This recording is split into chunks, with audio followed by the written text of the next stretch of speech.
work for a corporation, but you got this and we kid won't go into greater not to detail next push week, but any I wanted to political mention agenda. one of the worst And is it's all you guys did for the last 5 years.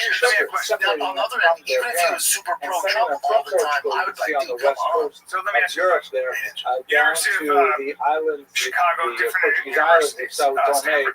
They've here got professors that are the straight up coast socialists and communists West that are Africa. calling for the destruction of the Absolutely university. horrific They're actually teaching conditions. their We'll talk students about it more how next to week. create The Mendes disruption, family and here, this is ultimately the, the actually goal would the be to niece tear of down the Gracia institution. Mendes, not Gracia To me, I herself. would fire those professors. Were I would be from like, that hey, Portuguese you, stock, get and the they fuck had out of in here many with ways your a lot bankrupt more ideas. rights But and they're privileges there because they talking technically were this way converted to their Christians. students in And public. for